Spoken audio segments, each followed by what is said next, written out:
All right, so I'm going to call to order a meeting of the Board of Selectmen for April 6th, 2020.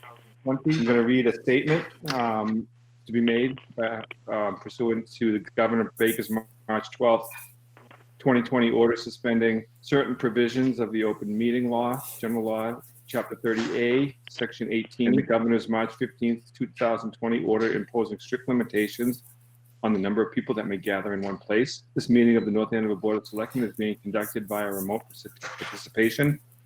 No in-person attendance of members of the public will be permitted, but every effort will be made to ensure that the public can adequately access the proceedings as provided for in the order.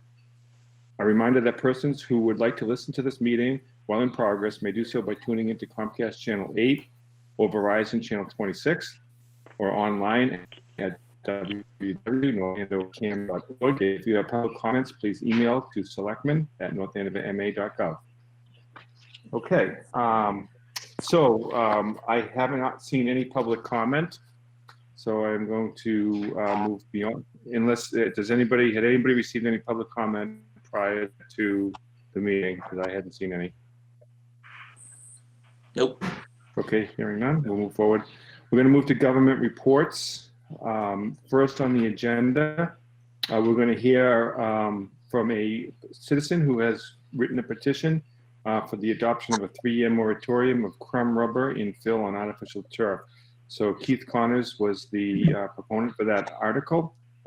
Keith, are you on the phone? Oh, there you are. I am right here. Yep. Do you want me to go ahead and? Yeah, go ahead and present what it is your article is asking for, and fine. Okay, great. Thank you so much. And thank you for inviting me to come speak about this article. I appreciate it. So the article as it was submitted reads as follows: to see if the town will vote to impose a 2-year moratorium on the construction or installation of any artificial synthetic turf with a surface covering of loose fill made from tires, also known as chrome rubber, on any public land in North Andover. The moratorium will begin on May 19th, 2020, and end on the date of 2023 annual town meeting. This moratorium does not include all artificial turf, only artificial turf with a crumb rubber infill. So first I want to emphasize what this article is and what it is not. I have 3 bullets on this. They're very short. The first is, as the article emphasizes, it is not a moratorium on all synthetic turf. 2, therefore, it does not prevent the town from laying down artificial turf on public land in North Andover. And 3, it is only a moratorium on synthetic turf with crumb rubber infill. I also want to emphasize that I really want to emphasize this, I'm not an expert on crumb rubber. However, I am a citizen that has heard very troubling concerns from very reputable sources about the safety of crumb rubber, especially on young children. I understand there's nothing conclusive about the evidence, but it is enough of a concern that 1, organizations like the Toxic Reduction Institute out of the University of Lowell has been focusing on this issue, and they urge towns to look for alternatives.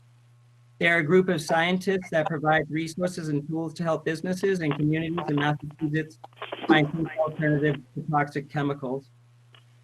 And also the EPA no longer backs the use of crumb rubber. They, along with the Center for Disease Control and Prevention and the Agency for Toxic Substances and Disease Registry, launched the Federal Research Action Plan to investigate the effects of crumb rubber on human health.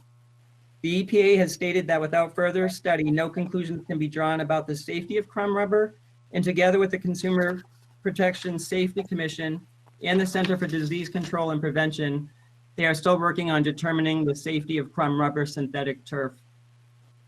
So here's what we know. I have 7 quick bullets on that. Here's what we do know. 1, crumb rubber artificial turf consists of tires ground into tiny pellets that are put into plastic carpet to produce playing fields. 2, crumb rubber contains endocrine disruptors and 11 carcinogenic chemicals, raising concerns about its health effects, especially but not limited to young children. It also the fill also includes acetone, arsenic, benzene, chromium, lead, and mercury. 3, as more information becomes available about the toxins and other health environmental concerns related to crumb rubber, communities like Concord are turning away from this type of turf. 4, as fields are used, the crumb rubber breaks down and creates a dust that contains carcinogenic chemicals that are easily inhaled. 5, European studies from Sweden, Italy, and Spain all concur that crumb rubber artificial turf fields are dangerous. Synthetic turf fields are often maintained with additional toxins such as chemical disinfectants, flame retardants, and antimicrobials. 6, because crumb rubber pieces are so small, there's nothing to keep them in place.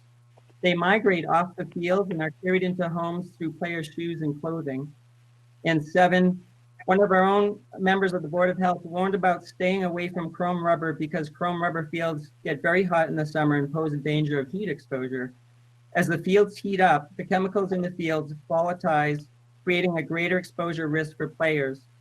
In warm weather, the toxic chemicals in synthetic turf fields are even more likely to be inhaled by those who play on the fields. Just one more section on this and I'll conclude. Studies that say that there are no health concerns with crumb rubber are called risk assessments. They are estimates that rely on a lot of assumptions and mathematical algorithms. Even the EPA says that we don't have enough information to make conclusive arguments. For an epidemiological study to be convincing, it takes years and means that a lot of people may have already gotten sick from its exposure. The fact that scientists at the University of Lowell are concerned, this makes me concerned. So in conclusion, this 3-year moratorium will allow time for the current research on crumb rubber artificial turf to be carried out. From the data gathered, scientists and public health professionals will be better able to determine the risk involved in exposing our children and residents to crumb rubber. With public hearings held by concerned citizens or a Board of Health if they wish, this will allow scientists and experts to be brought in to share their knowledge. From there, we can make an educated assessment as to whether to continue the use of crumb rubber on our public land.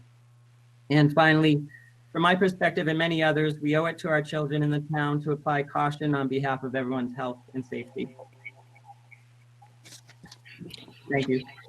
Okay, Mr. Connors, thank you very much for your very well prepared and stated comments. So I'm going to open it up to the board if anybody has any questions at this time. Mr. Chair, Rosemary Smedili, my question, Keith, is do you have any other recommendations as to what you might use or suggest that we use instead of the crumb rubber as a fill? I do know that there are some alternative fills. Yeah, no, that's a great question. I appreciate that question, Rosemary. So from what I researched, there are different alternatives for infills, such as cork, organic coconut husks, coated sand, walnut shells, and even olive pits.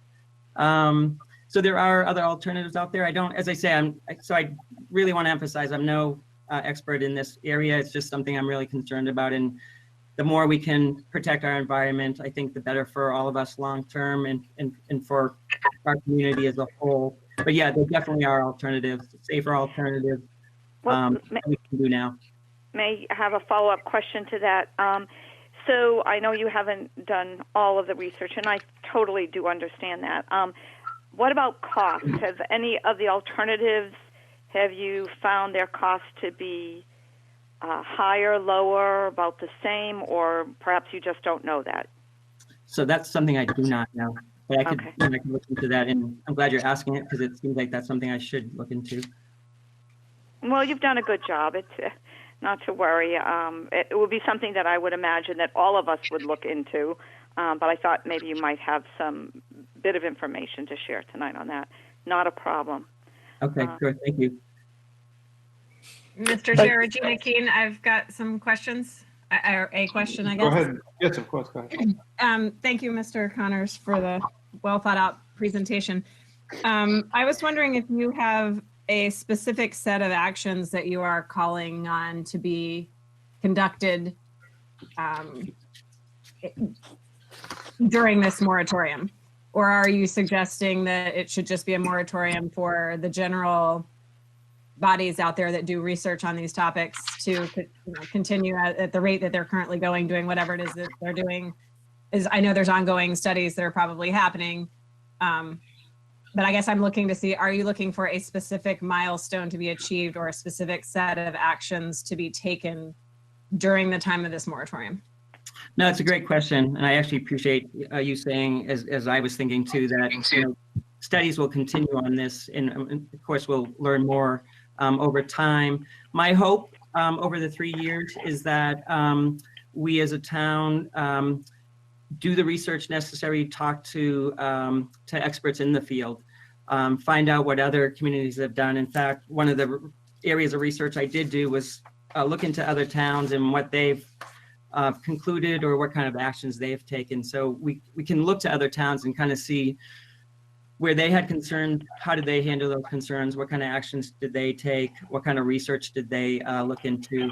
And I'd be happy to be part of any subcommittee to conduct that kind of research. Thank you. No, thank you. Appreciate it. Chris Okay, any Noble other here. questions? Go ahead, Chris. Hi, Keith, Chris Noble here again. Appreciate the presentation and kind of taking us through this a little bit.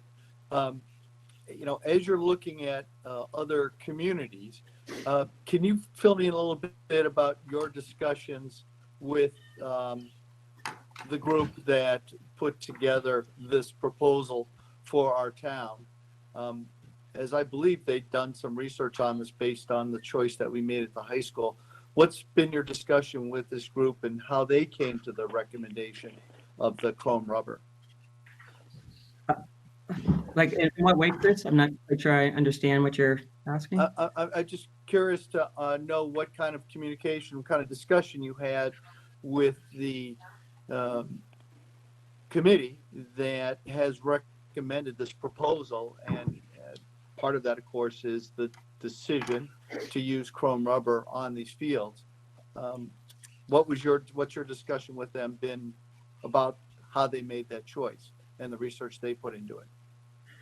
Okay, so I do understand what you're asking. So I should say, for myself, so it's an interest of mine. I've involved myself in different ways to advocate for better stewardship of our lands and our environment in general. This was brought up to me actually at a church meeting that I was at, that this group wanted to, and I don't actually know all the folks involved. So I haven't been part of a group or meeting, but I was asked to see if I would like to be the face to the warrant article. And of course, because of my own passion around this, I was more than happy to do that. So then I started to do my own research on it with some of the resources that they directed me to. But I haven't been part of any meetings or anything like that. And I actually don't know, other than the names I saw at one point that signed on to this warrant, anyone involved directly.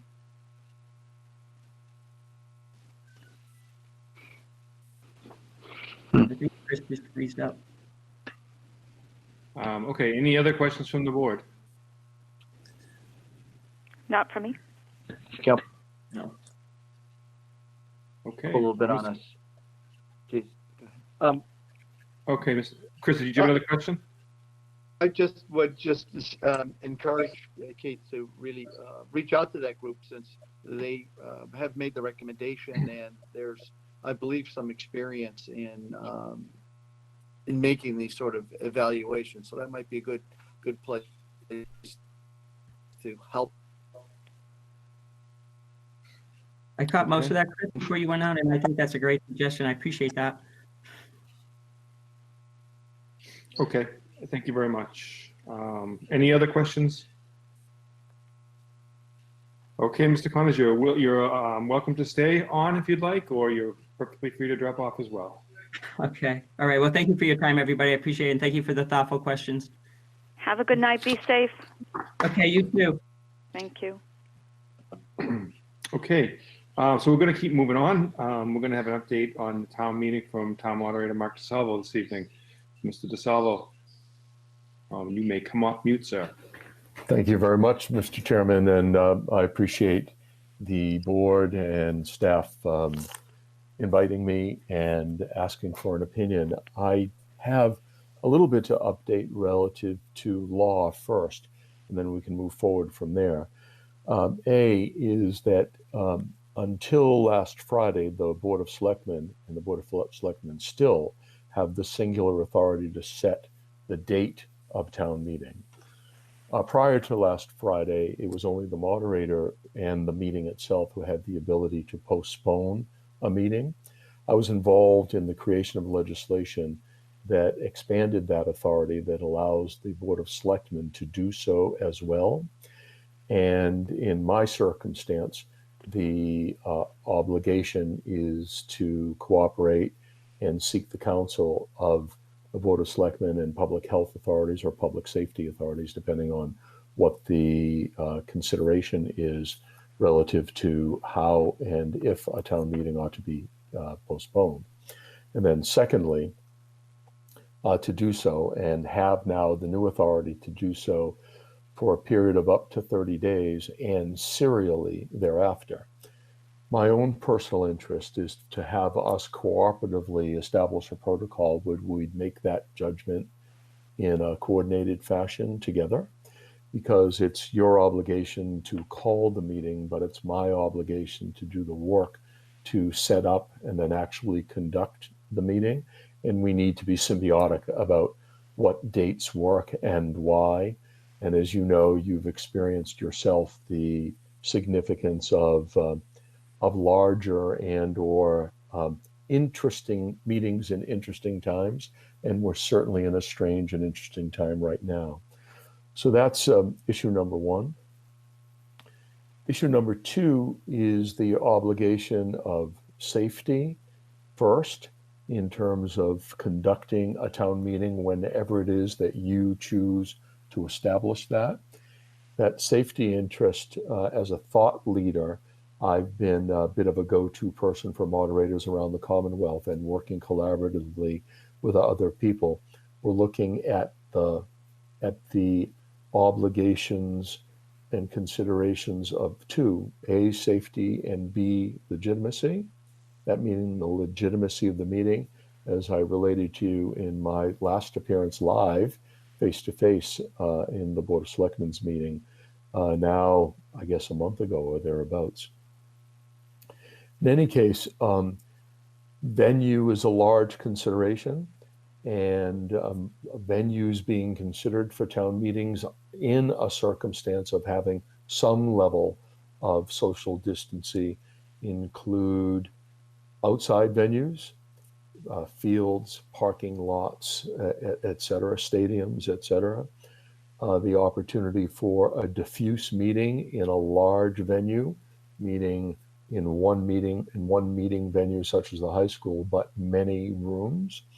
Or lastly, diffuse meeting venues themselves, the venues not having the same addresses, but quite literally in some cases being miles away. We in North Andover are fortunate to have the opportunity and the facilities to do all of those circumstances.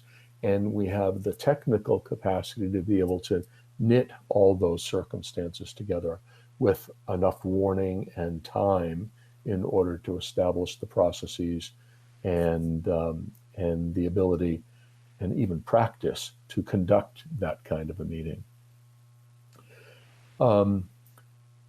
We do not have the ability to conduct a virtual meeting. We can invite people to participate, but not vote on a virtual basis. As late as today, I was in conversation with the Senate Ways and Means Committee about legislation that they have in consideration around remote town meetings to be able to conduct a virtual town meeting. It is much easier, and we're encouraging, I am personally encouraging the sanction of that kind of an authority, because the limited numbers of representative town meeting members who are actually elected are known, and one can actually create a secure meeting with all of the opportunity for deliberation and making motions and the like in a remote town meeting, because most importantly, you're aware of all of the participants and can assign them a unique participation number, for instance, and have multiple levels of security. Unfortunately, an open town meeting where every citizen has the right to attend, albeit we know that most do not, that's a significant problem. In short, we in North Andover can have a meeting at any time that you choose to call it, and do so, I believe, with the appropriate social distancing. You may choose to call a more limited meeting. This is your prerogative, with a warrant that is limited to the most vital items that you believe can't wait until after June 30th, if in fact we're pushed into having a meeting post June 30th under more normal times. But that's your call. If you choose to set a placeholder meeting date, then collaboratively we can choose to push it.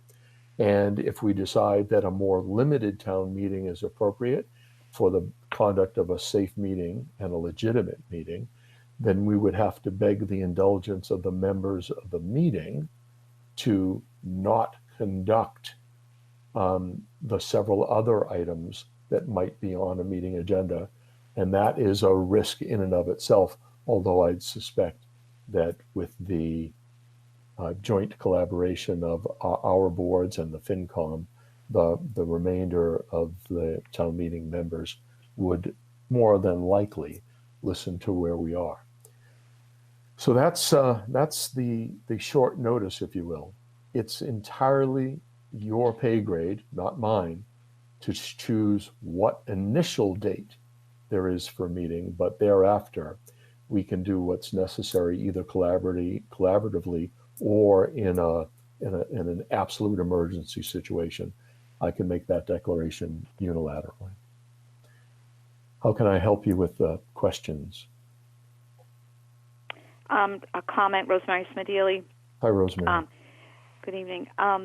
So it seems to work in conjunction to my first thought at this first discussion we had a few weeks ago, that it should be a joint decision with a particular emphasis on Board of Health and our public safety to weigh in, because these are, as everyone has described, as extraordinary times. So I think I'm pleased to hear that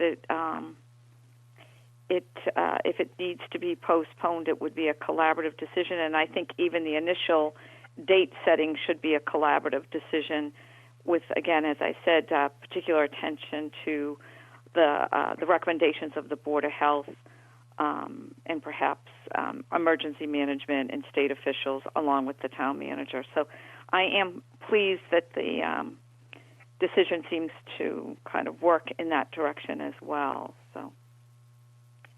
Yes, I wholly concur. And right now, the marching orders relative to conduct of the meeting ought to come and be reviewed by the public health authorities across the board.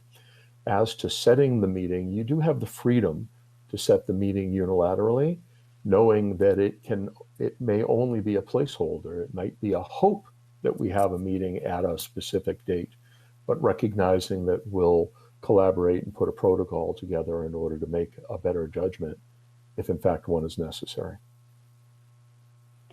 The only reason that I said Board of Health in particular is because they seem to have a better understanding of where, a hopeful understanding, it's, again, these are uncharted times, but as to where the virus is going, how badly the town is being affected, or hopefully on the rebound. So I think we really need to weigh pretty heavily on their recommendations and, frankly, any recommendations that might come from MEMA or state and federal authorities.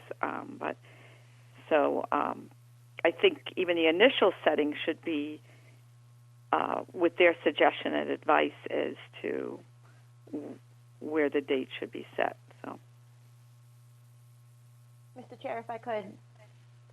So the May 19th date is already set, right? So we called the town meeting several months ago so that we could open the warrant and start to collect the documents that we need in order to have the town meeting in May. At this point, we've been having conversations with the finance committee, with the planning board, and with the staff. And what I'm hearing internally is people requesting that we move that original date out further to June. The finance committee is still analyzing data and would like to analyze the data from the May tax bill before making a recommendation on the budget, which makes sense. We know the schools in town meeting won't be opening before May 4th. And so I think what I'm suggesting at this point is that we postpone that originally posted date, which you have the authority to do under the law, until maybe June 16th, sometime in June, because that would mean the warrant wouldn't need to go to print until around May 20th. So that would give everybody more opportunity to review, which is what I'm hearing people want. And then at that point, under the new legislation, that would allow the moderator to consult with public health and the safety team and make a recommendation if we need to postpone past the June 30th date, which fingers crossed we won't, because that would be very hard on budgeting. But I think it would make sense to talk about moving that originally called date, which has been called, town meeting has been called, back at this point. Well, Yeah, thank the you, law- Madam Town Manager. The law does allow the Board of Selectmen to change that date right now without my consultation, although I appreciate it, and I would love to make a common declaration with you. I do concur that it's highly unlikely that we will be able to conduct a safe meeting on May 19th, because we don't know when the end of our even tail period might be, hoping that it's a tail period in terms of this virus and how deadly and easily spread that it can be. So I would concur with you that I think the May 19th date ought to be pushed, and I'll defer judgment to management of the community as to when a good finance committee will have our good finance committee rather can have the information necessary so that they can make a proper and appropriate recommendation on budget and revenue and the like to the community. So that's a perfect segue. I did ask the chair of the finance committee to attend the meeting tonight, and she's here. So Sasha, if you wanted to weigh in with any comments, I really appreciate it at this time. Yeah, thanks, Dick. Sasha Weinrich, chairperson of the finance committee.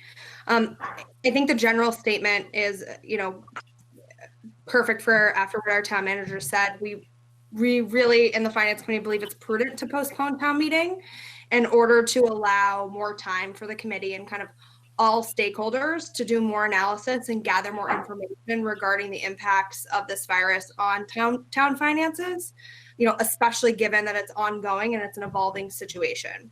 So if it's possible at the time to postpone, you allow the finance committee and the town staff to really analyze the data that we'd like to, and provide a better recommendation to taxpayers when town meeting eventually does happen. And by requiring, by not changing that date, you put a lot of pressure, at least on the finance committee, to provide our letter to the community by actually this Friday for it to go out to print and be able to be produced in time to meet our required deadlines. And I just think that we would be in a better position as a committee, but also be able to better advise taxpayers if we had the opportunity to do more analysis. Mr. Chair, another question for the town manager, and I agree with what you said, and I also agree with what the chairman of the Finance Committee, Sasha, has said. All of that makes sense. So my question is there anything that wasn't discussed that we need to be a little concerned about choosing of that date? It doesn't seem like it to me, but I thought I would put that out to you. Is there anything that, was something for us to weigh in about the date that you're recommending in June? So, I don't think so. I wouldn't want to do it the same day as the election, obviously, trying to pay attention to that. We don't want to do it too close to June 30th in case the moderator does decide he wants to back up even 2 weeks. The date that I believe we were looking at and kind of making our calendar off of was June 16th. It gives the Finance Committee and the Planning Board, who also has to do a public hearing, an entire additional month. It also allows us, if we move the date that the May tax bills are due, gives us a little bit more time to do the financial analysis that we need to do. And I know Lynn is on the phone as well. And I'm a big fan of at least trying, and Mark and I have talked about this, to send out a warrant that has a date that might be realistic on it, because it will increase participation if people know when town meeting is going to be. I agree, and Mr. Chair, if you're willing, I'm willing to make a motion that we set the town meeting for June 16th. What day is that? Tuesday? That's Is that a Tuesday. I'm looking at the calendar, Rosemary. I don't see anything. I understand you might be poking at maybe it's any kind of a religious holiday or anything like that, and I don't see anything on the calendar that indicates that it would interfere with any kind of a holiday of any type. Thank you for checking that, Mr. Chair. That would be very upsetting if we chose a date that could be difficult for certain members of the community not to attend. Having said that, I will make that motion if you're ready to accept it. Sure, we have it in the new business, but I think why not while we can have it while we have all the players on board right now. So we have a motion to move the annual town meeting from May 19th to June 16th, made by Rosemary Smedili. Do I have a second? Phil DiColagero, second. Okay, Phil has a second. Mr. Chairman, Mark DeSalvo here, if I might. Sure. I hear there's another second in the background. Somebody No. with a bark. Oh, yeah, that's my dog. Sorry. Okay, Mr. DeSalvo. Thank you, sir. I would like to provide one bit of caution around your motion, and that is to be particularly careful about suggesting the venue itself.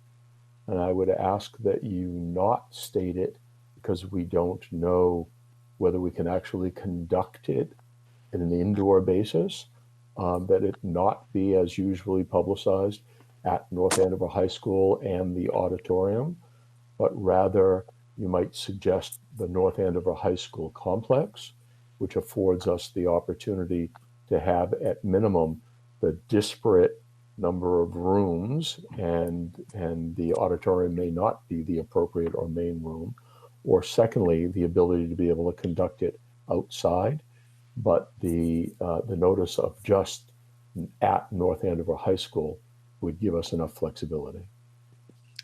Okay, I think that's a good suggestion.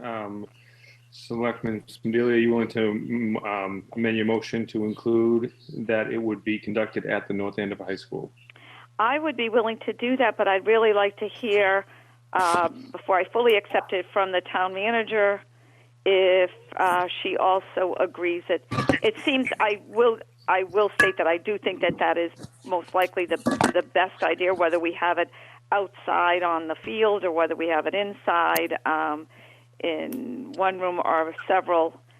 It does seem to be the best location. I cannot think of another one that would be better, to be real honest. But unless, again, Madam Town Manager, if you think that we should leave it open because there's something else that we might be considering. We currently only write North Andover High School on the warrant because oftentimes you do end up in several rooms if you have overflow, so there would be no change to what typically happens. Okay, I'm more than willing to accept the friendly amendment. Okay, so we have a motion, we have a second. I did post the voting order. We'll go alphabetically. So Phil, Regina, Chris, Rosemary, and myself. I'm sorry. So, And Mr. we Chairman, yes, we have opportunity for discussion. So, so I just wanted to ask that for clarity, either from the moderator or the town manager. What is the number of weeks in advance that we need in order to have the scheduled town meeting, in order to give the public notice? This is Mark. You have already given the public notice, so you're literally just changing the date, and you don't need to give it any other quantum of days to do so. So on May 20th, they need to receive the warrant. Well, the warrant needs to go to print on May 20th.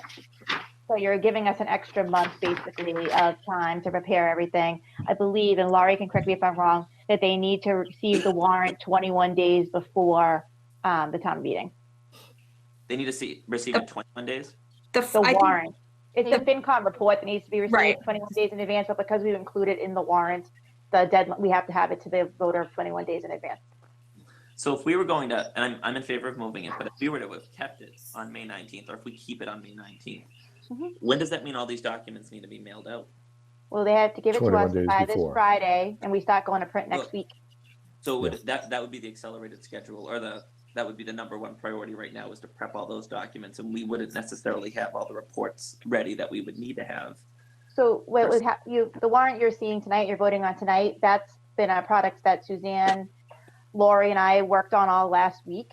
And then the finance committee is currently working on drafting their report. So I talked to one of the members today who's doing the Stevens Estate portion.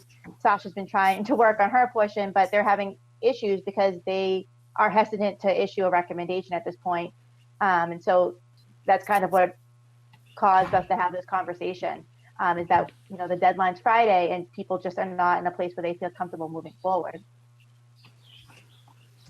Yeah. I have a question, Regina Keene. This isn't quite pertinent to the vote. I'm supportive of moving the meeting because of the reasons you guys gave. But Melissa, are you and Lynn doing some analysis to look at what our impact to our revenues may be from this virus? Yes. So And- we're watching the current revenues that are coming in, which actually are where they were last year. Building permits are actually up, interestingly enough, but the rest of the revenues are on point, even meals tax, which surprised me. But what we really want to look at is the tax bills, right? And so the tax bills just went out. They have a May 1st due date. Lynn and I are talking right now, but whether or not to extend that due date by maybe a week. And, you know, we'll be having those conversations over the next few days. But we pledged to the finance committee that we would analyze that May tax bill as it comes in. We have talked with Dan Sullivan, who's our consultant in the treasurer's office, and has assured us that he's really not concerned at all about our tax bills at this point, that 2/3 of our community actually pay through escrow. And in his experience, even if someone's not paying their mortgage, the bank continues to pay an escrow due to the fact that the town has a priority lien. So he's not concerned about that, but we still want to watch that. And additionally, we're coming up with plans that if we do need to use other funding sources, if we want to cut the budget and we want to use other funding sources, so that we can explain those to the finance committee as well. So we had a preliminary conversation with the finance committee last week. We'll see them again on April 8th, but this certainly gives us all a little bit more breathing room to continue that analysis and do our due diligence. Okay, great. Thank you. Mr. Chairman, it's Mark DeSalvo again. Chris Nobley. Okay, so I'll recognize Chris Nobley first and then Mark DeSalvo after that. So Chris, Mr. Selectman Nobley. Thank you. Appreciate it, Mr. Chair. Appreciate that. So, you know, this is certainly a unique situation in economic pressures that just there. And 1 month is an eternity, as we know from the past 3 weeks, right? And I think, you know, my hope got a better perspective, you know, over these next 30 days as to how the trickle down effect of this, both from a negative and a positive standpoint, that is what the Fed's support of the states, what the state can do to support us. And I think back 2007, when there are a number of new and program opportunities that actually cut against restrictions. It's really important to know, both from a negative, but also from a possibility that our collection, that we really need to run some kind of analysis that looks at the sensitivity. I understand what our assessor is saying, but yeah, being in the industry that I'm in, and coming to bear every financial institution in this country, that's really never happened before. We don't know how that's going to play out, and so getting a little better understanding of that, breakdown of that isn't going to necessarily hit for 60, 90, or 120 days. And so the speed at which this is rippling through the financial industry is going to require some very, I think, significant decisions over the next 2 to 4 weeks. With those, known or more in focus, I think the confidence level that the town manager and the assessor as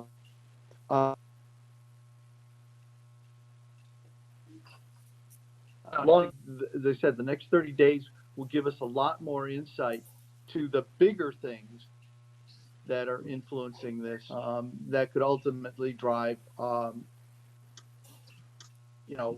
what our revenue looks like. And quite frankly, it's most simply, if people can afford to pay their mortgages and their taxes, then that helps the community. If people can't, we're going to have to contend with that. And that's an unknown right now, that, the speculation, the calculation is that 20 more paid. And if that's the case, that's a very serious impact, potentially. I think we'll have a better handle on this, as I said, in the next 2 to 4 weeks. But I think doing these analyses and seeing how they play out is really important. And I think it's crucial for us to be transparent in being able to then, when we come to town meeting, say, we've run through these scenarios. We feel high degree of confidence that we can stand behind this and recommend it. And the unknowns we've calculated for and have set some conditions for. And I just think that's really prudent right now.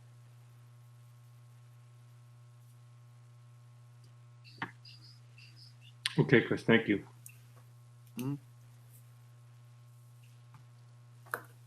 Okay, any other discussion?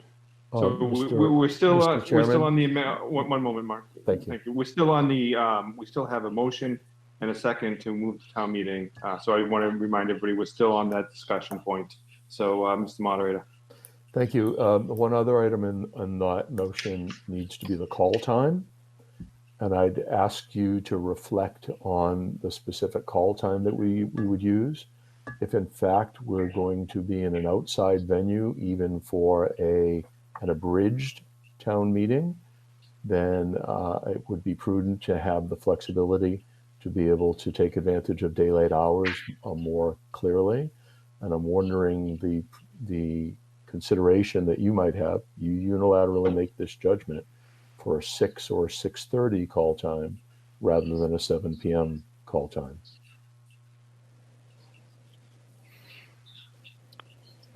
Okay, certainly. Mr. Chair, I think I agree with that, and also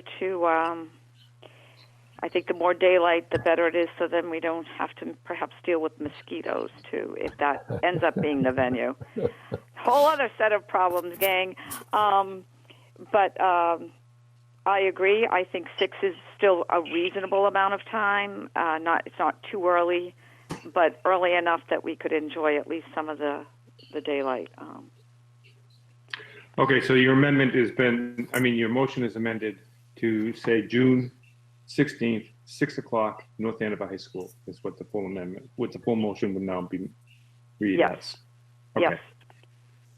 We have that motion. We have a second. Any further discussion? Okay, we're going to go by a roll call vote. I'll call the roll. So Selectman DePelagero. Aye. Selectman Keen. Yes. Selectman Nobley. Aye. Selectman Spindili. Aye. And I am a yes. Okay, so that is a unanimous vote to move town meeting to June 16th at 6 p.m. at the North Andover High School. Okay, thank you for everyone's input on that. Thank you for allowing participation. Of course. Okay, next we're going to move to an update on the COVID-19 virus. Madam Town Manager. Thank you, Mr. Chair. I have kind of a long update, but I think it's important. So as of this morning, we had 47 cases. We have 5 more pending today. Of the 47, 19 are actually recovered and out of isolation. So we have 28 active cases. Town buildings and the schools are closed until at least May 4th. The town COVID-19 hotline is still up and running. The mails are still available, but we're on a 3-day-a-week schedule right now. So the pickup is Monday, Wednesday, and Friday. And we're encouraging people to please call and register ahead, because if you don't do that, we do run out of food. And other needs are being met by the community support coordinator and the senior center. The town is looking for donations of fabric masks for employees, not for our first responders, but for our other employees that are still responding to work and do need personal protection. Today, we rolled out a new social media campaign using the North Andover Scarlet Night, and we're introducing a video and art contest for children and adults about social distancing, which we will be rolling out tomorrow. The youth center is going to be the judge for that contest. And there'll be two prizes of $100 gift cards to North Andover businesses in each of the categories. So we're really excited about that. We're printing 20 banners of the Scarlet Night message to place on our fields in some of our outside venues as a reminder. We're really using this to try to reach the tweens and teens, which has been a difficult market for us to hit with social distancing right now. So I'm hoping that this will help. We did receive a lot of complaints from residents about gatherings this weekend. We are reminding people that gatherings of 10 or more people are not allowed, and that if you are out, you should be keeping 6 feet away from each other in public. Playgrounds, basketball courts, and tennis courts are closed. I did hear about people on the playgrounds today. We are thinking about wrapping the playgrounds, the actual equipment, and construction fencing. If we continue to see that, I know today was the first nice day, but we want to make sure people understand we cannot clean that equipment. And so that equipment could be infected with the virus. Please do not play on it. Our open spaces are open, but they're open for passive use only. We did put a lot of information out this week and last week, and it is all available on our website. So last week we had guidance for supermarkets and restaurants. Today we put out guidance for apartments, condos, additional guidance for mental health assistance, and also going out tomorrow in Meals on Wheels is guidelines for our seniors about social distancing. The Board of Health is meeting on Thursday and will consider whether to recommend any additional restrictions. So some of the things that they're talking about is additional restrictions for open space, whether or not there should be less people than 10, additional restrictions for the supermarkets, although we're working closely with them all right now. So if they have additional recommendations to make, they will let me know at that meeting on Thursday. The CDC is also advising all people to wear masks in public. So if you are out in public, they are advising that you do wear a mask. We're also going to be rolling out, I believe tomorrow, a business grant program. And it's a $3,000 grant that will be paid to up to 100 eligible businesses. And basically, we're using the Columbia Gas Municipal Discretionary Fund to fund that grant, so up to $300,000. And that has been approved by the consortium already, so that's good news. And it's for small businesses that have been in operation in North Andover for up to at least 6 months, that's the current language, and operate out of a physical brick and mortar storefront, studio, or office, although we will allow businesses that operate out of home to apply. So we will be posting this all tomorrow, and we're very excited about this. I do want to note that corporate-owned national retail chain stores and grocers, as well as regional grocers, will not be eligible. So, something like Kohl's or Market Basket will obviously not be eligible. We will have a committee who will be reviewing the applications on a rolling basis, so there will not be a final deadline. There'll be first come, first serve until the funds are exhausted. And we have a priority that lists an explanation of all of this that will be going on the website tomorrow. So we're very excited to introduce that. And I believe that is all I have right now. Great. Sorry, Well, could thank you you for that update. Could you just repeat the bit that the small business grant is a $3,000 grant for up to 100 businesses? So it'll Did I get be that up right? to $3,000. And what it basically is going Sorry, to be, two or three. Sorry, can you say that again? Somebody was shuffling papers. yeah, it'll be up to $3,000. And basically it's based on your mortgage or rent payment. So we were trying to figure out a way to bring equity to the program. And we didn't want to just do a $3,000 grant for everyone because some businesses are big and some businesses are small. And so the way we looked at it was that would bring equity. So it's going to be $3,000. It'll be up to $3,000 based on your rent or mortgage payment. And we're hoping that will help people cover 1 month of rent or mortgage and really take some of the burden off of our small businesses in town.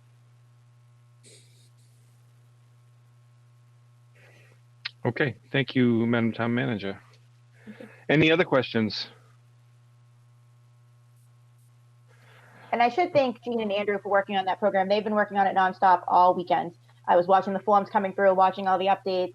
They're really excited about it, and they worked really hard on it. So we should be really proud of them. Yeah, I mean, we should be very proud of so many members of your staff that have put in so much extra hours and have really put themselves on the front line. You know, serving meals, meeting with residents, so everything you've all done. And so, thank you, you and your entire staff. I mean, the meals program is just phenomenal. To have that group out there every day providing meals to people in need is it's just really fantastic. So, thank you, and your staff for everything you guys do. We have an amazing team and we're very lucky. Okay. Okay, any other questions or comments? All right. So I'm going to move forward to approval of the minutes for March 23rd, 2020 open session. Do I have a motion? Mr. Chair, move approval of the minutes March 23rd, 2020, open session minutes as written. This is Rosemary Smedili. I have a motion. Do I have a second? Phil DiColigiero, second. Chris Okay, Nobley, second. Okay, so we have, I think Phil got in before you, Chris, but that's okay. We can always have 2 seconds, but Phil got in there first. So we're going to do a roll call vote. We'll start with Mr. Selectman DiColigiero. Phil DiColigiero, aye. Regina Keen, aye. Selectman Nobley.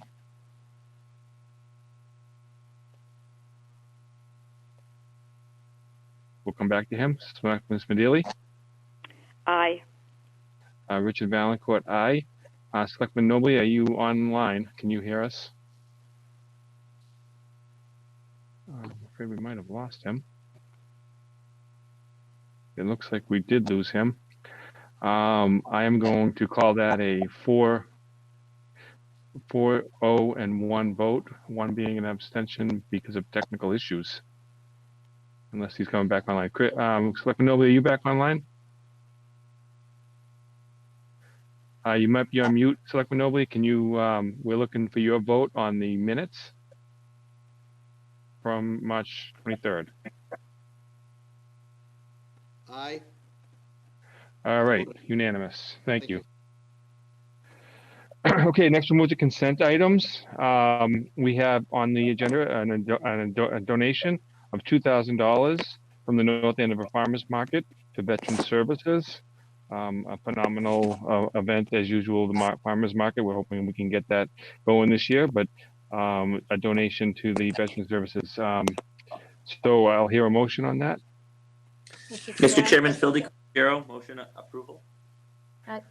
Can I just clarify? It's 2,500. Oh. They had given the wrong amount. And then after the agenda was posted, they had indicated it was actually 2,500 in gift cards. Oh, thank you for that. Even better. Okay, so the Mr. Selectman DiColigiero, does your motion still stand for $2,500? Yes, I'm sorry. I thought that had changed. Yes, to $2,500 for the gift cards. And if Margie's not on the call, I don't mind explaining it a little after. I'm hoping it gets seconded. Okay, so do we have a second? Chris Nobley, second. Okay, so we have a motion and a second. Any discussion? So this is based off of last year's successful fundraising effort. The committee had put together that Veterans Food Security Program, working with Crystal Clooney and Joe LeBlanc in the Veterans Service Office. They ended up distributing several $1,000s worth of cards that veterans in need were able to use in the community. Veterans in the community in need were able to use at the farmers market and effectively use them as gift cards. And so that fundraising drive was so successful that the farmers market committee thought that this was a great opportunity to not just to continue to support our veterans, but also use those funds to also help our local businesses. So last summer, those cards were only allowed to be used at the farmers market. This year, some of those funds are being used again to support these gift cards to local North Andover businesses so that our local veterans have access to that food. So it's really a benefit all around. So we're happy, and I just am really thrilled that Margie Rothschild, who's the committee's new chair, thought of this and worked with Crystal Clooney to make it happen. So thank you. Phenomenal. Thank you very much. Okay, so we have a motion and a second. We'll do any other comments or questions, discussion? Okay, Selectman DiColigiero, how do you vote? Aye. Selectman Keen, Aye. Selectman Nobley, Aye. Selectman Smedili, Aye. and I am a yes as well. So that's a unanimous vote. So that donation is accepted with our sincere thank you to the North Andover Farmers Market Committee for remembering and recognizing our veterans. Okay, so we'll move to new business. We have a couple items on the new business. First is to vote on the Stevens Pond fees for 2020. My understanding is those fees have not changed from last year. We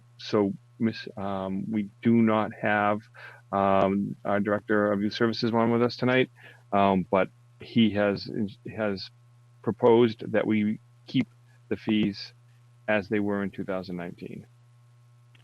Sounds good Is to my me. understanding. I don't have to give my speech about how important it is to keep the fees down, because it is families often their staycations, and this year more than ever, people will need a respite from all that's going on, and maybe their families aren't going to have enough money for vacations. So I'm thrilled that they're staying the same again. I would move approval then, having said that. Phil DiCollegero. Yeah. Okay, we have a motion and a second. Any further discussion? Okay, we know the order here, so let's get it going. Selectman DiCollegero. Phil DiCollegero, aye. Regina Keen, aye. Chris Nobley, aye. Rosemary Smedili, aye. Richard Valencourt, aye. Okay, so we have kept them the same. Next is a vote to approve disbursement of funds from Affordable Housing Trust to a rental assistance program. I am a member of the Affordable Housing Trust, and I sat in with our meeting that we had the other night to discuss this program. Personally, I think this is a phenomenal program where we are allocating $100,000 from the Affordable Housing Trust to assist in folks that are having difficulty paying their rent during this extraordinary time. We voted to approve $100,000 and to approve up to $1,000 per month for 3 months for people who are in need of this assistance. There are other requirements that have to be met, and I think we have the chair of the Affordable Housing Trust on tonight, so I'll let her maybe speak a little bit more eloquently about this program. Thanks, Dick. I don't know if I can speak any more eloquently than you can, but so as part of your packet, you should have the guidelines that the Affordable Housing Trust drafted at their meeting on Thursday. Basically, the income guidelines are using CPC income limits.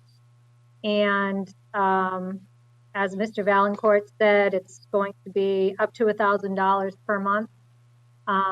And we're only going to run the program for 3 months. Hopefully we'll be out of this quarantine by then, and people can get back to work, but we can always extend it if we find that there's a need.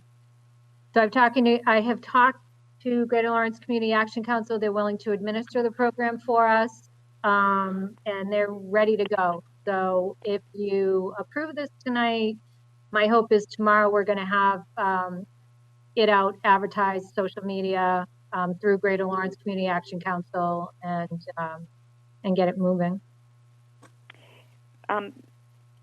Lori, may I ask a question? Will this give us any numbers towards our affordable housing number? No. That we're trying to meet. It's not long enough, I would presume, or no, because it's not part of the program. Right. In order to have it count, you have all of these requirements that you have to meet, and it's just not conducive to an emergency program. Our intent is to get the funds into the residents' hands who need it so that they're not behind on their rent if they lost their job or were furloughed. Okay. Just thought I'd try. Well, thank you. So do I have a motion? This is Regina King. I will move approval. And do I have a second? Rosemary Smedili, I'll second that. Okay, let's open it up for discussion. Anybody have any questions or comments they'd like to get clarified before we move to a vote? I just say kudos to the group. I think it's a great use of the funds. I agree 100%.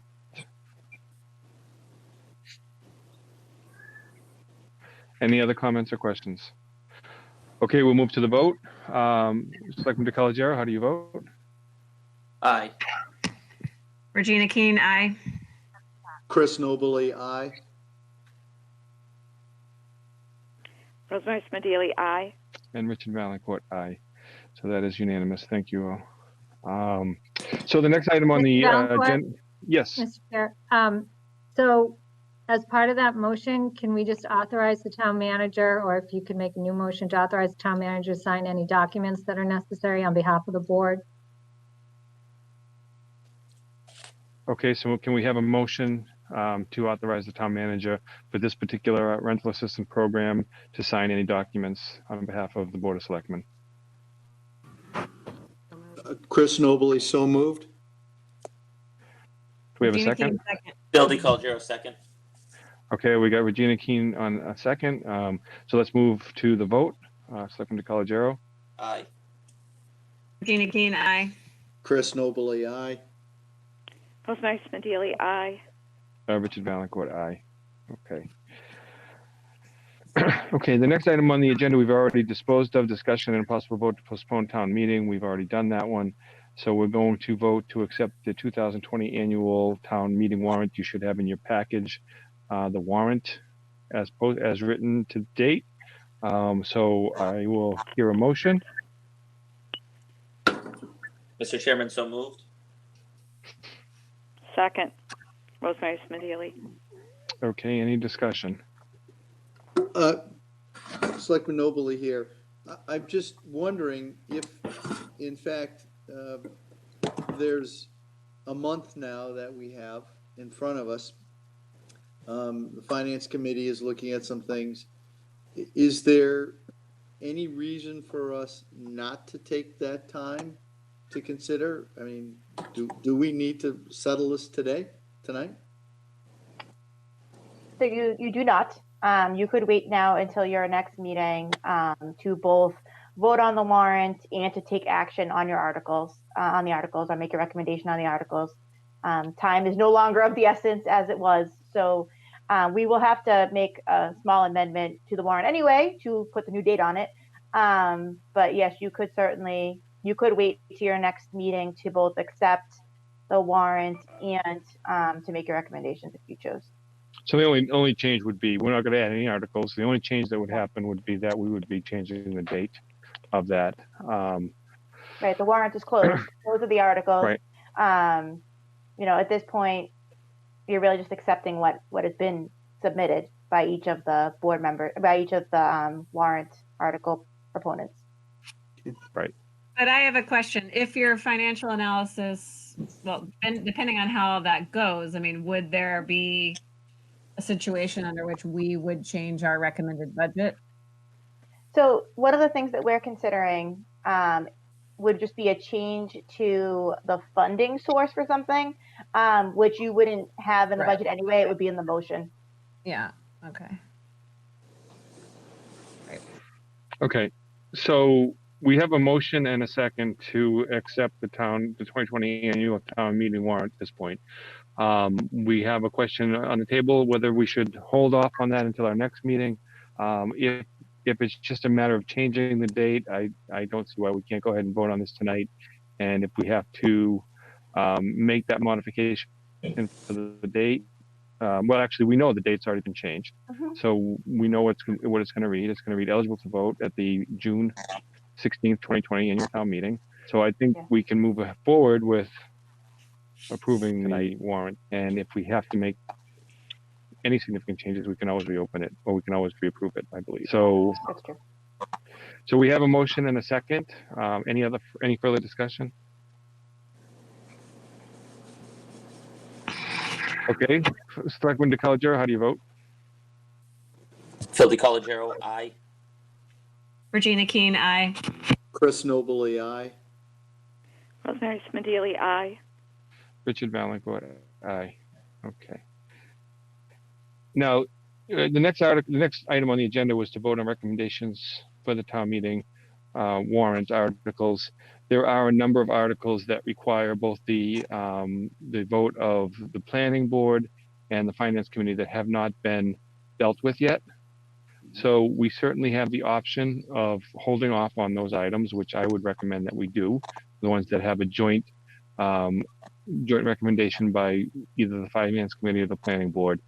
There are some articles, however, that only require approval or only require a recommendation from the Board of Selectmen. If we'd like to take those tonight, we could, or we could hold off and do them all at one time.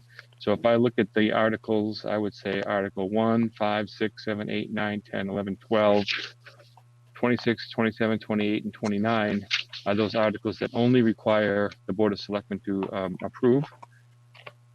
If you'd like, we can take that tonight and get at least cut our workload down for the next time we do this a little bit, or we can take them all at one time, whatever the board would like to do. Can you run through those numbers again? Sure. The ones that I One, looked at, Article 1, Article 5, 6, 7, 8, 9, 10, 11, and 12. And then Articles 26, 27, 28, and 29.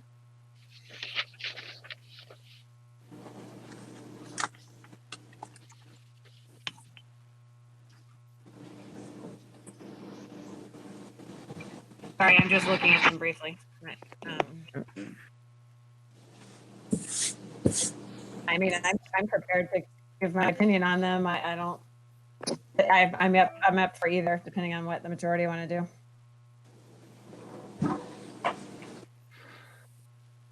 Okay. What do we think? I'm willing to move through these. There's only a dozen or so. 1, 2, 3, 4, 5, 6, 7, 8, 9, 10, about 10 or 11 that need to be dealt with. Let's move forward with it, Mr. Chairman. And if there's any case-by-case issue, maybe perhaps even in discussion, we'll figure that there might be a reason worth waiting. But okay. All right. So I'll call the article numbers, and then I'll look for a recommendation from a board member. Okay. So Article 1, records, reports of receipts and expenditures. Mr. Chair, I will. Rosemary Smedili, move, what am I saying now? Approval of, or it's not approval of, it is. Favorable. You're going to vote. I couldn't hear you. There were a few of you talking. So you're going to recommend favorable or unfavorable action? Okay. Move a favorable action. Thank you. Okay, we have a motion Regina for King, favorable second. action. Okay, let's go through the roll call. Phil DiColigero, aye. Regina Keen, aye. Chris Nobley, aye. Rosemary Smedili, aye. Richard Valancourt, aye. Okay, so we're going to move to Article 5.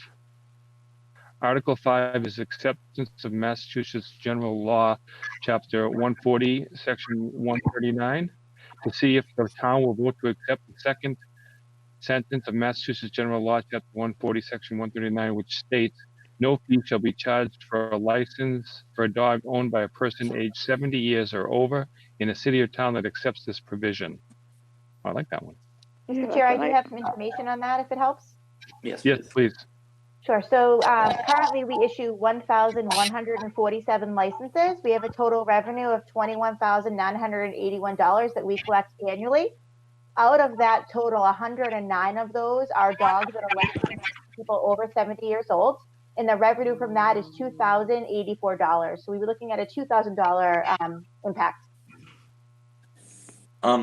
Madam Town Manager, can you explain, Yeah. so this program, then in that case, would those people be informed as they came to apply? Would our clerk's office just not send out renewals to those folks? Or would they have to opt in or, or request the discount? Right. So we would basically mail all of those 109 people, let them know that they no longer are required. And then as people turned 70 that have current licenses, we would let them know they no longer met the requirement. If a new person came in, we would let them know then. Okay. Okay. Do we have a recommendation for this? Move that this is Selectman Nobley. Move that the Board of Selectmen recommend approval for the Favorable article. action. Favorable Yes. action on the article. Thank you. Okay, so we have a motion for favorable action. Do we have a second? Second. Okay, I really like this one. I think owning a dog is a really quality of life thing, and for a person over 70, I think it gives them really something to work with and look forward to. So I think this is a great article. So I'm really happy we have this before us. Okay, so we'll go for the roll call, unless anybody else has any comments. Phil DiColigiero, aye. Regina Keen, aye. Chris Nobley, aye. Rosemary Smedili, aye. Richard Valencourt, aye. Okay, so we have 5-0 on favorable approval. Article 6, acceptance of Massachusetts General Laws, Chapter 148, Section 26I, to see if the town will vote to accept Massachusetts General Law, Chapter 148, Section 26I, which states, in a city, town, or district which accepts the provisions of this section, any building hereafter constructed or hereafter sustainably rehabilitated so as to constitute the equivalent of new construction and occupied in whole or in part for residential purposes and containing not less than 4 dwelling units, including but not limited to lodging, housing, boarding houses, fraternity houses, dormitories, apartments, townhouses, condos, hotels, motels, and group residences shall be equipped with an improved system of automatic sprinklers in accordance with the provisions of the state building code. In the event that adequate water supply is not available, the head of the fire department shall permit the installation of such fire suppressant systems as they are prescribed by the state building code in lieu of automatic sprinklers. Owners of buildings with approved and properly maintained installations may be eligible for a rate reduction on fire insurance or take any action thereto. And this was submitted by the fire chief. It's Regina Keen. I will move favorable action on this article. Second, Okay, any discussion? Okay, Selectman DiColigiero. Aye. Regina Keen, aye. Chris Nobley, aye. Rosemary Smedili, aye. Richard Valencourt, aye. Okay, Article 7, acceptance of Massachusetts General Laws, Chapter 41, Section 106, to see if the town will vote to accept Massachusetts General Law, Chapter 41, Section 106, which states, if the town provides by vote or by law that the tree warden shall be appointed, such appointment shall be made by the Board of Selectmen. The term of such appointment shall be for 3 years. And then it goes on. In any city or town which exceeds 10,000 inhabitants, in which provided by vote, by law, or by ordinance, the tree warden shall be appointed, such appointment shall be made by the mayor with the approval of the city council or by the Board of Selectmen. In such a city or town, the tree warden shall exercise the duties of tree warden or inspect pest control. Such tree warden shall be qualified by training and experience in the field of arboriculture and licensed with the Department of Food and Agriculture in accordance with the provisions of Section 10 of Chapter 132B. The term of such appointment shall be for 3 years. And this is a recommendation by the town manager. So, Mr. Chair, this is how you have done this historically. However, neither Laurie, Suzanne, or I could find any evidence that we ever actually did the law. So I just want to make sure we do it again. It's really just housekeeping. Obviously, it's how we've done it historically here in town. Okay. Well, I'm the chief tree person on the board, so I would move for favorable action on this article. Phil Regina DiColigiero, Keen, second. second. Okay, so we have a motion and a second. Any further discussion? Okay, let's move through the voting. Selectman DiColigiero. Aye. Regina Keen, aye. Chris Nobley, aye. Rosemary Smedili, aye. Richard Valencourt, aye. Okay, so we have unanimous approval on Article 7. Article 8, acceptance of Massachusetts General Law, Chapter 59, Section 5, Clause 20, Second G. To see if the town will vote to accept Massachusetts General Law, Chapter 59, Section 5, Clause 20, Second G, which states, in any city or town that accepts this clause, real estate that is the domicile of a person but is owned by a trustee, conservator, or the fiduciary of the person's benefit if the real estate would be eligible for exemption under Clause 22nd, 22nd A, 22nd B, 22nd C, 22nd D, 22nd E, or 22nd F if the person were the owner of the real estate. This is a submission by the Director of Veteran Services. Do we have an explanation on this? So yes, basically all this is saying is that if you are a veteran but your property is owned in a trust, you still are eligible for the veterans exemption. So what has happened historically is if you were the owner of the property, you would be eligible. However, if your property was owned by a trust, oftentimes we wouldn't be able to reach down to that veteran in order to give them the exemption. This allows that exemption. And it is reimbursed partially, but typically fully by the state. With that explanation, Rosemary Smedili would move favorable action on this article. Okay. Okay, we have a motion and a second for favorable action. Any further discussion? Okay, Selectman DeColigiero. Aye. Regina Keen, aye. Chris Nobley, aye. Rosemary Smedili, aye. Richard Valencourt, aye. Okay, so we have 5-0 for favorable action. Article 9, acceptance of Massachusetts General Laws, Chapter 59, Section 5, Clause 22, Second H. To see if the town will vote to accept Massachusetts General Law, Chapter 59, Section 5, Clause 22nd H, which states real estate to the full amount of the taxable valuation of real property of the surviving parents or guardians of soldiers and sailors, members of the National Guard and veterans who, during active service, suffered an injury or illness documented by the United States Department of Veteran Affairs or a branch of the armed services that was approximate cause of their death, or 2, missing in action with the presumptive finding of death as a result of active duty service as members of the Armed Forces of the United States, provided, however, that the real estate shall be occupied by the surviving parents or guardians as the surviving parents or guardians domicile, and provide further that the surviving parents or guardians shall have been domiciled in the Commonwealth for the 5 consecutive years immediately before the date of filing for an exemption pursuant to this clause of the sailor or soldier or sailor, member of the National Guard or veteran, was domiciled in the Commonwealth for not less than 6 months before entering service.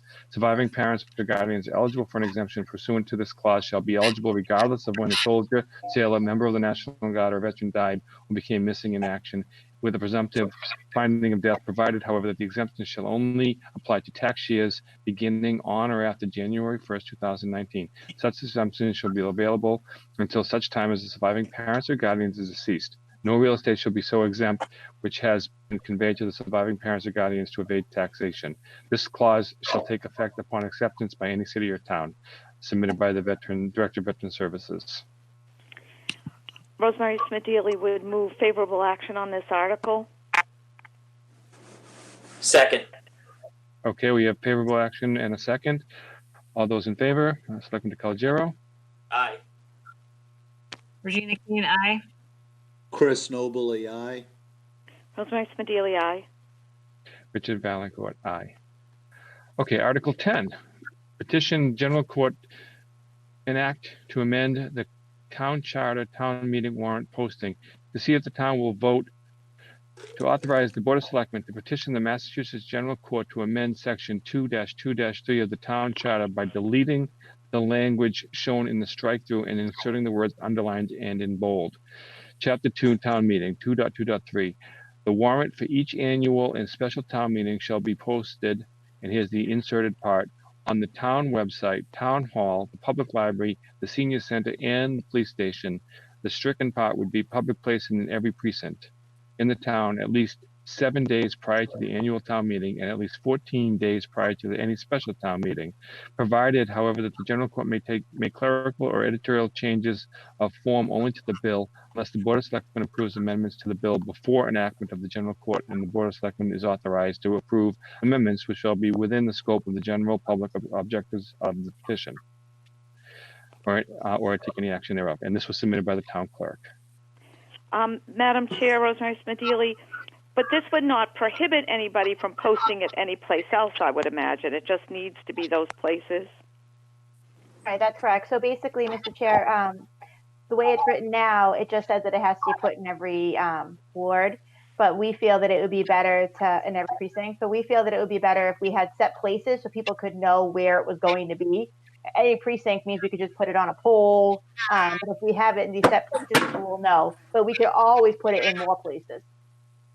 But looking at this list, I can see why it would be difficult to find places in every single precinct, especially ones that are way out country, because there's not too much more than houses out there. So, but if one were to become available that could be of interest, I'm glad to hear that we could still post there as well.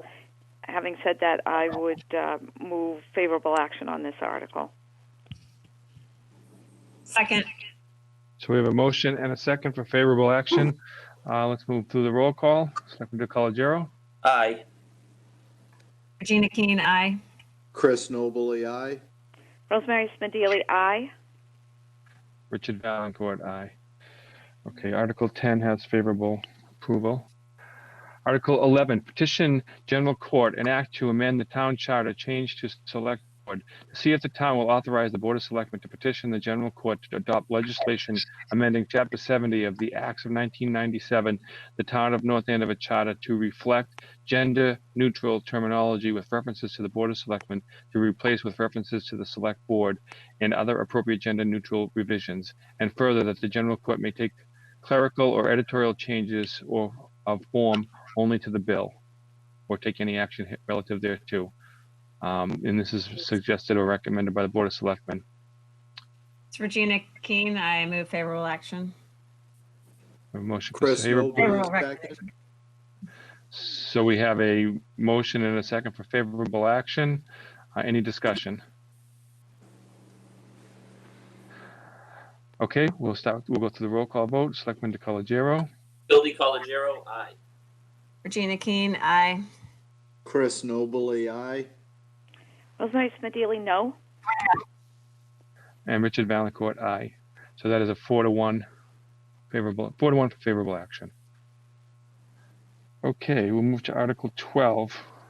Authorize the Board of Selectmen to acquire land 1 and 3 Surrey Drive, to see if the town will vote to A, authorize the Board of Selectmen to acquire by gift, purchase, or eminent domain for the municipal purpose of constructing a senior center and associated parking and grounds, all or a portion of the parcel of land located at 1 and 3 Surrey Drive, North Andover, Massachusetts, shown as assessors parcel 174.0-0025 and containing 23,894 square feet, and described in a deed recorded with the Essex County Northern Registry of Deeds in Book 15680, page 127, which land shall be under the care, custody, management, and control of the Board of Selectmen under the provisions of General Law, Chapter 40, Section 14B.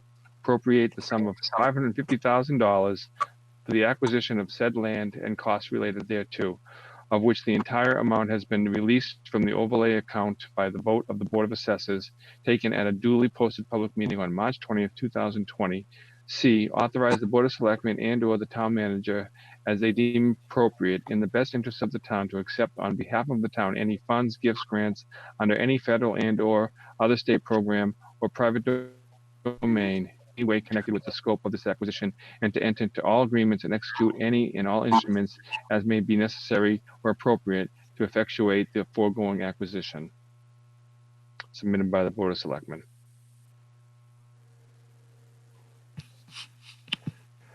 Mr. Chair, Rosemary Smedili, I would move for favorable action, and with a particular emphasis or notation that I believe that the way that the town manager and her staff has recommended the way that we pay for this is a very good and appropriate way of paying for. And I also agree that the value of $550,000 is what would be in the normal realm of such properties in the town of North Andover. So with that, I would move favorable action. Okay, we have a motion for favorable action. Do we have a second? Second. Okay, any further discussion? Okay, so we'll go roll call vote. Selectman DeColigiero, Aye. Regina Keen, aye. Chris Nobley, aye. Rosemary Smedili, aye. Richard Valencourt, aye. Okay, so we have 5-0 favorable. Okay, I am going to now skip down to Article 26. Everything between this, the article we just voted on, and 26 requires additional input from other boards, so we're going to skip. Okay, Article 26. Hold on, I'm still not quite there yet.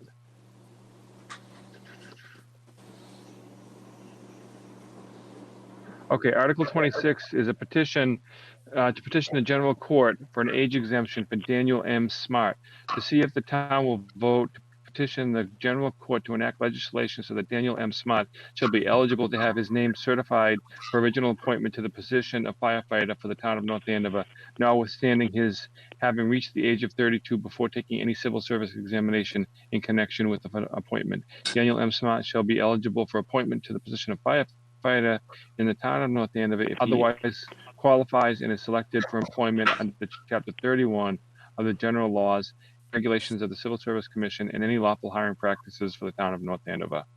And this is a petition of Daniel Smart and others.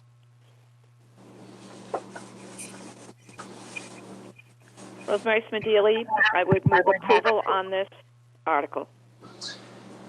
Phil DiCol- Recommend favorable action. I'm sorry. Favorable action, thank you. Phil DiColigiero, second. Okay, any further discussion? I think it's just important to clarify with the public that this doesn't mean we're appointing the individual. It just means we allow them to compete, even though they've exceeded the age that's typically allowed. Okay, thank you for that clarification. So we'll call a roll call vote. Phil Selectman DiColigiero, aye. Gina Keen, aye. Chris Nobley, aye.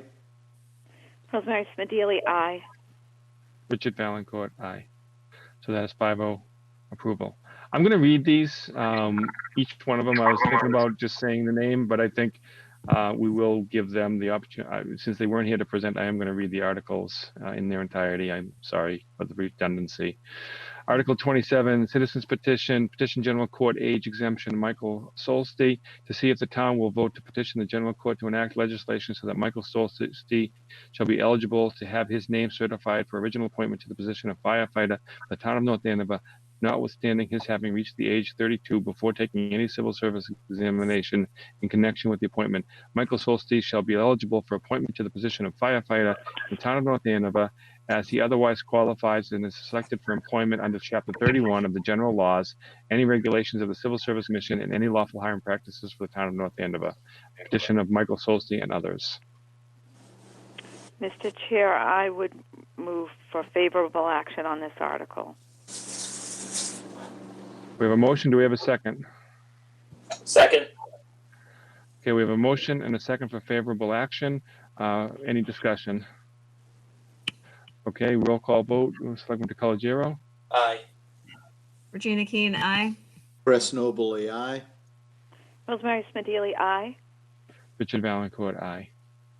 Okay, so Article 27 is favorable 5-0. Article 28, Citizen Petition, General Court Age Exemption for Richard Bruno, to see if the town will vote to petition the General Court to enact legislation so that Richard Bruno shall be eligible to have his name certified for original appointment to the position of firefighter for the town of North Andover, notwithstanding his having reached the age of 32 before taking any civil service examination in connection with the appointment. Richard Bruno shall be eligible for appointment to the position of firefighter in the town of North Andover if he otherwise qualifies and is selected for employment under Chapter 31 of the general laws, any regulations of the Civil Service Commission, and any lawful hiring practices for the town of North Andover. Petition of Richard Bruno and others. Mr. Chair, Rosemary Smedili would move for favorable action on this article. Second. Okay, we have a motion and a second. We'll go to a roll call vote. Selectman DiColigiero. Aye. Regina Keen, aye. Chris Nobley, aye. Rosemary Smedili, aye. And Richard Valencourt, aye. Okay, Article 28 is favorable 5-0. And then finally, Article 29, Citizens Petition, the adoption of a 3-year moratorium for crumb rubber infill on artificial turf, to see if the town will vote to impose a 3-year moratorium on the construction or installation of any artificial synthetic turf with the surface covering of loose fill made from tires, also known as crumb rubber, on any public land in North Andover. The moratorium will begin on May 20th, 2020, and end on the date of the 2023 annual town meeting. This moratorium does not include all artificial turf, only artificial turf, crumb rubber fill. Petition of Keith Connors and others, and we had the explanation earlier from Mr. Connors. I hear a motion. Mr. Chairman, Phil DiColigiero, and I motion unfavorable action. Okay, we have a motion for unfavorable action. Do we have a second? This is Regina Keen, I will second. We have a motion and a second for unfavorable action. Any discussion? I mean, I think that this has been part of a broader discussion, Mr. Chairman, that we've had over the past, I'd say probably 3 years about the future of certain facilities in town. I think that as a community, we have hosted these particular fields for 15 plus years. We're in our second generation of crumb rubber turf over at the high school. We have students that play on them all the time. Of course, we have a rubberized playground that immediately abuts the Ann Bradstreet kindergarten and early ed center. And so it seems to be that there's a discussion about whether or not there are health concerns. And I know crumb rubber has been around for quite a while. And while there are suggestions here and there, this is not some overarching consensus on whether or not crumb rubber should or shouldn't be used. And I think that, to be frank, as a community, if we're going to express in a vote of town meeting health concerns about adding new ones, that has to include a discussion about whether or not we discontinue the immediate use of current ones. Because if we have concerns that there is a health impact, we shouldn't be letting kids ages, 3 years old all the way up to 12th grade playing town-sponsored and school-sponsored events on them. So I think that, the feedback from parents has been that they overall enjoy it. I think that the assessment about whether or not there were pros and cons to including that in our community from the last spring's discussion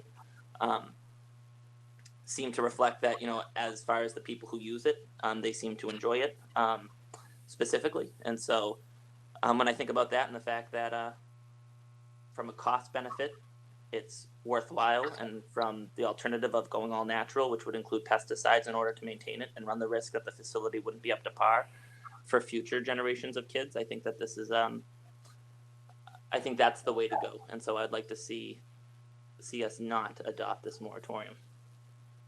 And to add to that too, I would say, if as a community, we would have to look at other communities as well that are using crumb rubber, and would we allow our children to go play on their fields as well? So when as our teams travel, we would have to look into that as well. If we're not allowing it in our own hometown, why would we allow our athletes, our student athletes, or our athletes to go to other towns and play on their fields as well? Because we would be a bit hypocritical if we did that. So I would agree with Selectman DeCollegiero. I think there's not enough evidence at this point and we are on our second generation of this type of field. And I think, it would be premature to put this type of moratorium in there since we don't have any further proof of that it is harmful.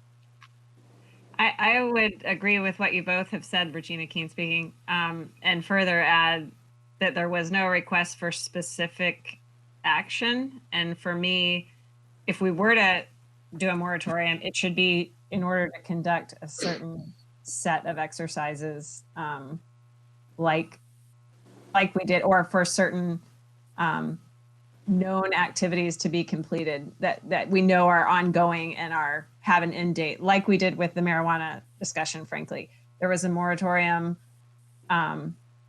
early on in that discussion because we were waiting for state regulations that we knew were in process. So this is, as everything in the world, I mean, there's continuing studies that go on with everything that exists, it seems. And as we learn something, we can make a decision. But right now we haven't learned anything to be conclusive related to this product. And I feel like, saying that the Board of Health should look at it. The Board of Health did look at it earlier this year when we were doing the middle school fields project review. And I think there wasn't anything conclusive enough to warrant not using them broadly as, across the board in our town. So I guess for those additional reasons, that's why I would not like to see this. I think you bring up an important point about the Board of Health, Selectman Keene, which is, I know that last year there was some expression that they felt like they would have liked to have dove more into it. It's been over a year. We continue to have those fields open in our community. They continue to be used by our students. Correct me if this happens, I don't remember getting any guidance from the Board of Health that we should discontinue the use of those fields following this discussion last spring. And so I mean, it seems like if there was an urgency, the urgency isn't that we could be building one. The urgency is that we have kids, countless kids, frankly, playing on them every single day of all Right. ages. So, in fact, I actually don't know that there's been any initiation of community discussion on this topic for the past 10 months. And so that's my feeling. I'm sorry, I jumped ahead of Selectman Nobley and Selectman Smedili. No, that's appreciated. No, I concur with my fellow select board members to this point, in that, you know, we can all have concerns, and it's right to have concerns and hesitations about things that are not 100%. But yet there are very few things in life that are. And when we look at the history of this, and we look at it, I guess I would look at it the same way folks look at vaccination. You know, the track record of science speaks pretty clearly. And this is, again, one where, for the contrarians of the use, there has not been any kind of compelling case other than an underlying concern, which that's fine. We keep our eye on it. That's why we have a Board of Health to look at it. But, you know, across this community and across the Merrimack Valley, this has been the standard, as you say, you know, now in our second generation. And, you know, it's for those reasons that I think I'm very comfortable in us moving forward and supporting the recreational complex that will include this. For myself, I agree with what everybody has said. However, I am going to reserve the right to make up my mind in the event that they do bring some evidence that bears further research or discussion. It is coming a little bit late, but having said that, I will make my vote at town meeting after hearing if they have brought anything forward that we need to take another look at. However, all of you have said the same thing, but I'm just going to hold my vote on this until then.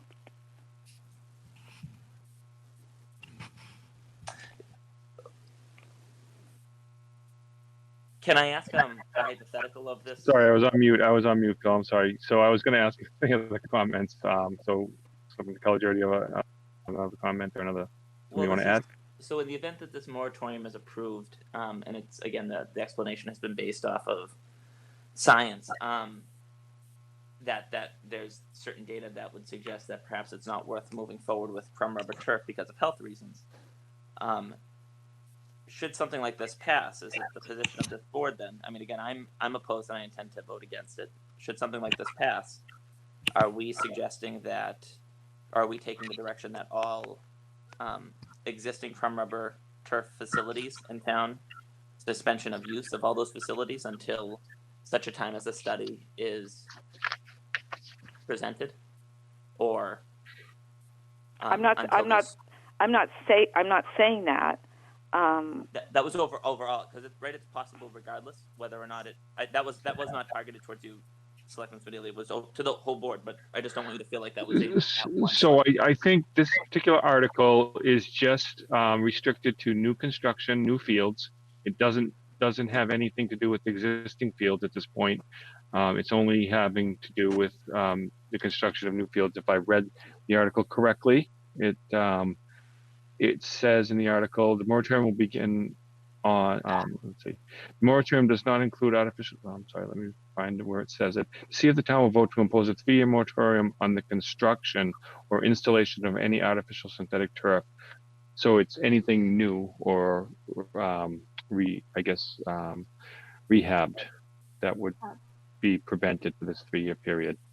Mr. Chair, just as a kind of point, so this is a non-binding resolution. It's not a zoning change. So if you want to do an actual physical moratorium on something, it has to be an amendment to zoning. This isn't one. And then just two, if you are going to do an amendment to zoning to do a moratorium on construction, it does have to be, one, tied to a study, And two, tied to a definite time period, typically the AG will not approve anything that is more than 12 months. So just as a point, all this is doing is the policy statement. Basically, if they wanted it passed as an actual moratorium, it would have to be done as a zoning change. I just wanted to let you know that. Well, thank you for that clarification. That's very helpful. Any further comments? So at this point, we have a motion for unfavorable action and a second. Hearing no other comments, I'll go to the roll call vote. Selectman DeColigiero. Aye, in support of unfavorable action. Thank you. Regina Keen, aye. Chris Nobley, aye.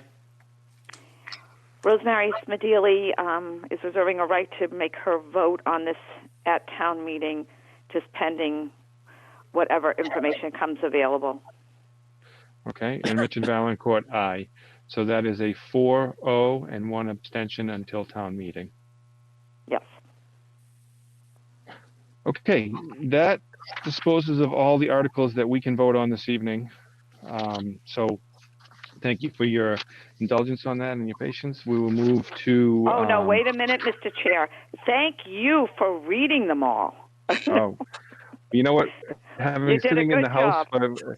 sitting in the house for 3 or 4 weeks, I'm not giving up this meeting that early. Most people I've spoken to in a long time, other than work meetings. So I'm going to keep it going for a while. All right. So we'll move to the, thank you though. Well, we have no old business. We'll move to the town manager's report. Anything additional to report on town manager? So it's a lot of COVID-19 all the time, but I will tell you that we are having a contest with Danvers and Andover on who can get the highest response rate in the census. And the two losing town managers have to buy the winning town manager lunch and then clean the dirtiest DPW truck. So I'm encouraging people to please fill out their census. Right now we're about 0.5% behind Andover. We are beating Danvers currently, but we still have, I think, about 24 days left in this contest. So I am encouraging everyone to get out and fill their census out so that I won't be cleaning dirty vehicles in Andover. I don't blame you one bit. And does the deputy town manager have to help you do that as well? Oh, I'm bringing You the know whole what? crew. I'm going to volunteer because if we lose to Danvers, the shame that I will have will be just it will be unbearable. My goodness. Madam Town Manager, I already posted the challenge on Facebook, and I guess we all can continue to do that and try to, get the town Promote citizens. Yeah, just keep promoting it. We don't want to go down in shame having to clean a dirty truck. No. And my brother, go ahead, Jay. I was going to say, my brother works for DPW. I have seen his truck. Please fill out your census. It's got to even be dirtier, isn't it? If you care for me or the town manager, you will do so. Thank you. So what you're saying is they're not going to clean that truck between now and the time that this. So. Oh God, no. So besides, of course, you guys being forced to clean an Andover DPW vehicle, it also has effects as far as our ability to qualify for certain federal funding as far as our population. And I'm just curious, how is our collection or response rate at this point comparing to 2010? So we are over, I don't know compared to 2010, but I can tell you that we're over 50% in the self-response rate right now. And additionally, we are higher than the state average, which is great because we do have a hard to count population, especially in Merrimack College and Out Country. And with Merrimack College not here right now, that kind of adds to that. Oh, wow. So I'm pretty excited to see those numbers where they are currently, but we're asking people to continue ramping up. Dee and I both filled the Danvers one out begrudgingly. So I need everybody here in North Andover to do their part for me. Wow. That's right. I forgot about Merrimack College. That's kind of interesting. And maybe some 18-year-old seniors at Brooks School. Yeah, tough to count. So we need people to do their part. And actually, as we're talking about this, it has a lot to do with hospital funding in your area. It has a lot to do with transportation in your area. And while it's not COVID-19 related, it all relates back right now to COVID-19, FEMA funding, et cetera. So it is important that we fill these out, and we only get once a decade chance to do it. So. And maybe at some point we should do a robocall. Yeah, we can continue to update all of our different mechanisms to get people to do it. So are we, because obviously regardless of COVID-19, we have to get this accomplished. Has there been discussions about how we will try to engage, especially the Merrimack population, where normally they're here in town, now they're dispersed all over the country? How are we working with Merrimack to make sure those students are counted? So we have a count committee, and I think Laurie, if she's still here, I believe she can't have left. Laurie is actually the chairperson of our account committee right now, unless she gave it to Trudy already. Laurie, you still our chairperson? I am, yep. And we have a representative from Merrimack on the complete count committee. So they're working on that. Okay. Now, is there a chance that if those students are also counted, or can they be counted in their own hometowns as well? You can be counted twice. Yeah. So Yeah, it's they really wouldn't be able to be counted as well, but I don't know how they're handling it with everything that's going on. I do know Merrimack is making a push. They actually had it in one of their newsletters that they are counting all of their students. They're doing the count for Merrimack. I'm just thinking about how when Melissa shared that on social media, I realized like, oh yes, I hadn't done it. I went on, I filled it out, and it's just so easy to complete, in autopilot, where it's okay. It's myself, my spouse, and my 3 children. And so I wonder if just you have families who are going to start counting their college-age children because hey, out of sight, out of mind. Right now they're in sight because they're stuck at home. And if there are ways that we can be helpful, I suppose I don't know how to just facilitate that connection. I mean So they look for duplicates. Once everything's submitted to the U.S. Census Bureau, they do go through and, eliminate duplicates. And I don't know how they check it with the colleges, but they do that. Okay. Okay. I would imagine that the parents are counting their children in their own house, especially while they're in college and they're dependent on maybe some tuition help from their family. Wow. Interesting. Any other just weak spots, or is it just the Merrimack College kind of Brooks population? Are there other populations or demographic groups, either of a certain age or parts of town that we should be focusing on or that we can be helpful with? Elk Country is a tough to count population, right, Laurie? And also people who don't have English as their primary language. Yep. And once the mailing portion of this is done, before they'll send out more information on where the responses did not come from, and before they do their door knocking.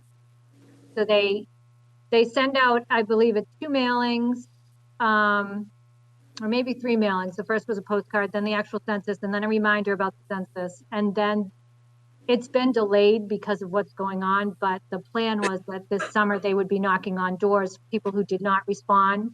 So we'll know the areas of people that did not respond sometime, probably midsummer.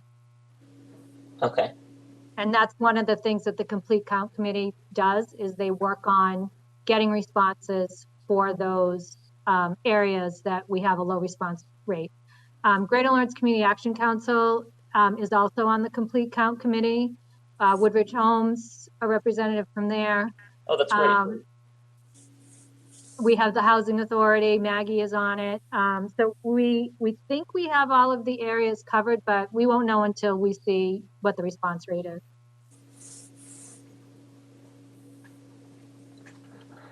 Okay, great. Anything else, Madam Town Manager, for your report tonight, other than what you've already covered with COVID-19 and the census? That's all I have, Mr. Chair. Thank you.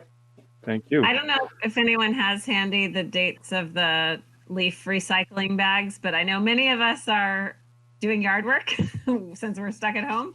And I've seen them notices go out. I don't have them in front of me, but if anybody knows them, it might be nice to share them with the public. Sure, I think they were in my weekly report. So hold on one second. Let me just pull it up very quickly. Thanks. Sorry, I'm one of those people who never knows. Yep. Hold on one second. So the recycling center is going to be opening on April 7th. It'll be open on Tuesdays, Thursdays, and Saturdays. Leaf bag collection.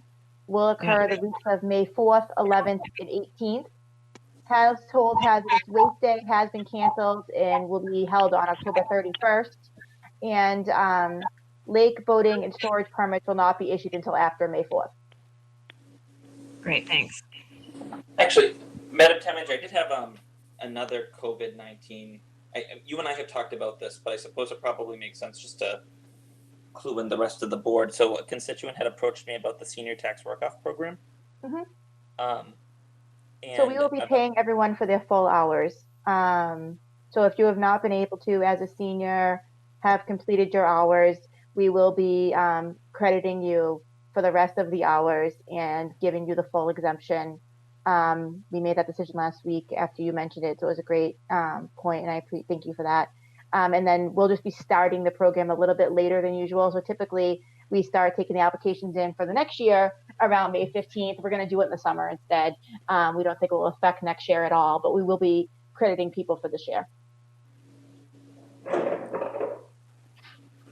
Okay. Awesome. Thank you for that update. Thank you. Yeah, thank you, Madam Town Manager. Okay, anything else? All right, so I will, any selectmen's updates or comments? Can I compliment the town and especially those staff that are working specifically on the communications portion of this.